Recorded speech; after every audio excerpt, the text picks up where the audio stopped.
Humanized detected destroyed. Whoa! Hello! Welcome back to Game On. Happy New Year and Happy Christmas. It's been a pretty good year for gaming, I feel. The next-gen consoles really seem to have hit their stride, and we've had some fantastic games out. So I'm going to give you my top 10 games of 2015. So obviously they're my games, my favourite games. I haven't even played all of them. Some of them I've listed I've not even finished because of, life. But hope you agree and let me know if you don't. So let's go straight for number 10. Humanized detected destroyed. So in at number 10 is Project Cars. Now I haven't got an Xbox, and one thing I really miss is playing the Forza series. When I want some proper petrol action, realistic racing, that's the one I always go to. So I was really excited to hear when Project Cars was coming out. A technically superb driving simulator that looks fantastic. It has you eventually competing in long races where you have to qualify to start at the front of the grid. And if you'd like to practice too, you can be looking at the best part of half an hour to complete one race. The game lacked progression for me, as it takes a unique approach of having all the cars and tracks unlocked from the beginning, which for me meant I had a slight lack of motivation to play the game, but it does offer a lot of good things for piston heads. Humanized detected destroyed.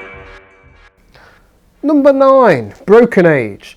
This infamous Kickstarter-backed project from the mind of Tim Schafer and Double Fine Productions harks back to the old graphic adventure days of games like Monkey Island and Broken Sword.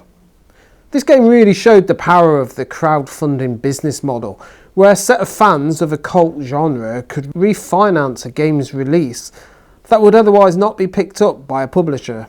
It's a romantic story that was shrouded in some controversy, but thankfully this game did what it promised, and it brought back the point-and-click adventure in style, with 2 charming protagonists and a lovely art style. Humanized detected destroyed. Number 8, Super Mario Maker. Brilliant game. Dumbed down Little Big Planet maybe? No, that's too harsh.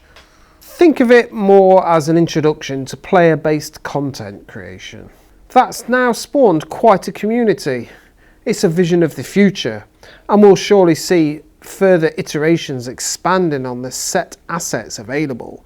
And at some point, we will see the immense talent and ingenuity that can be seen with Big Planet. Whatever you think Super Mario Maker is, it can offer you something different and surprising. I'd recommend giving it a go. Humanized detected destroyed. 7, Dying Light. A game that seems to have everything, yet somehow it's slightly smaller than the sum of its parts. I mean, we're so spoiled nowadays. If someone had shown me this 10 years ago, an open world free roaming zombie game with visuals like that, I'd have been flabbergasted. The systems in play here are amazing, and the world is stunning to behold, and it's remarkable.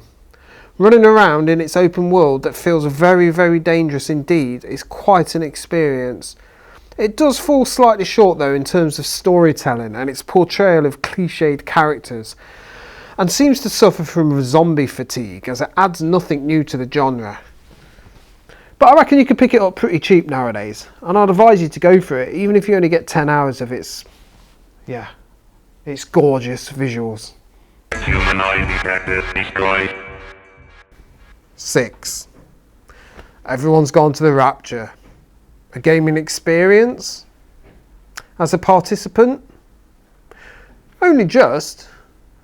A game of incredible atmosphere.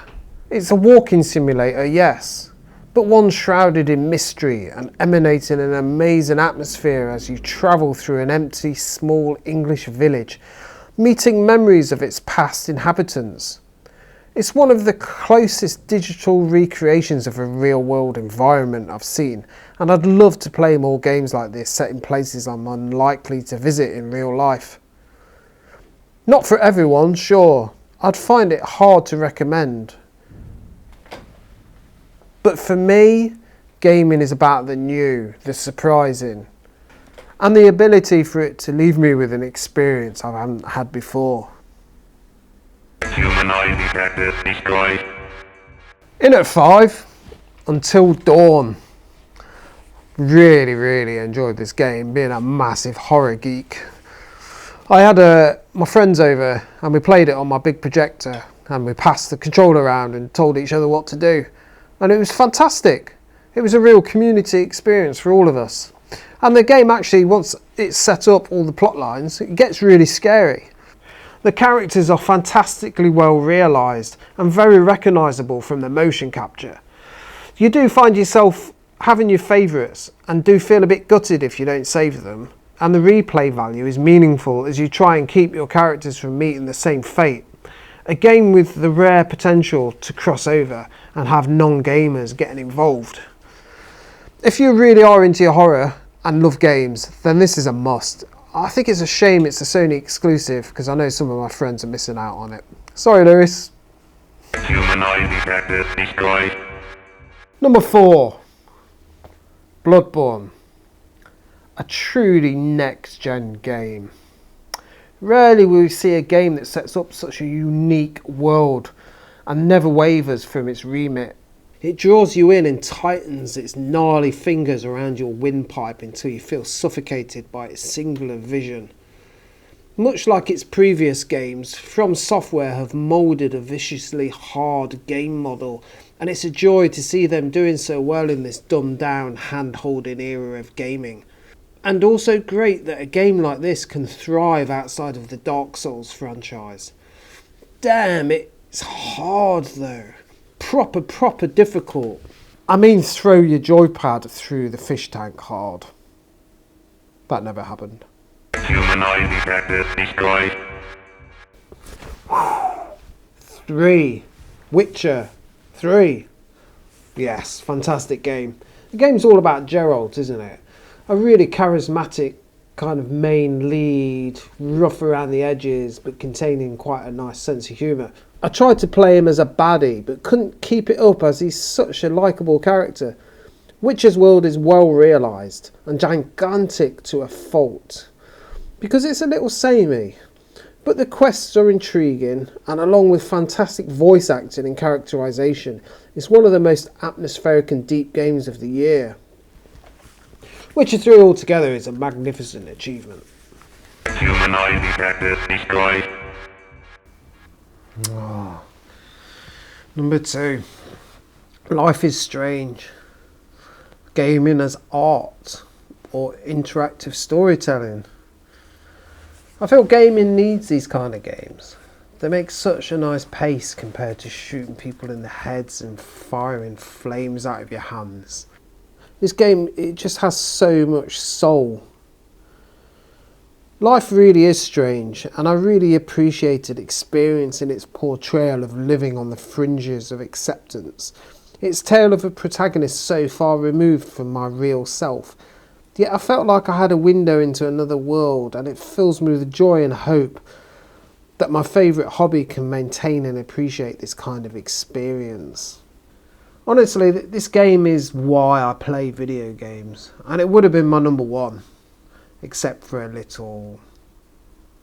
Humanoid detected destroyed.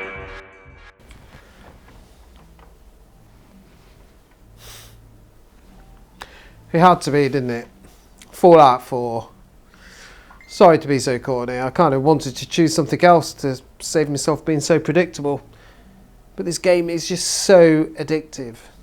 In fact, it's so addictive I've had to impose restrictions on myself so I don't turn into some kind of freaky ghoul from staring at the TV so much.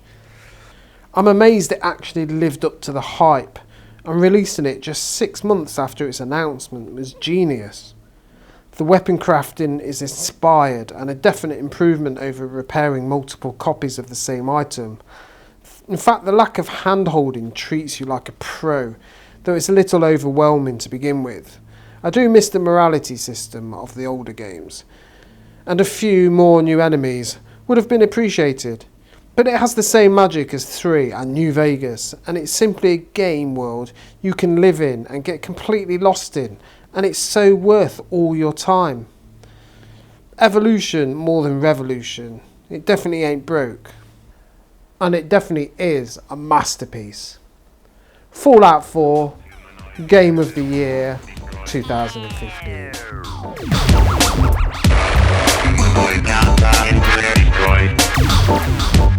Humanized access destroyed. Hi to all who are watching and welcome to our new channel, Game On. Well, we hope to be a convene for game enthusiasts, and for me, I emphasise on enthusiast. Okay, so I'm going to start by declaring that I have never played Zelda. Hateful eyes away. Your time to convince me what I'm missing out on. If I can look you in the eyes after you've saying that. When the dart rolls in, those zombies dive off the crazy end, and I found myself mashing the run button through my keyboard and screaming at the screen before misjudging a ledge and landing in a crumpled heap at the bottom of a cliff I forgot I was careening towards. We have the wonderful Sarah. One, I'm actually happy to be here. Okay. Yeah. Well, basically, I was just going to give a brief overview of why you should be playing JRPGs. If you're a female gamer, some of the abuse that I've heard from female friends about when gaming online is quite frankly frightening. But to be fair, you all sound like you want exactly the same game that you've had before. But yeah, if you do get the stuff that it's already got. Humanized access destroyed.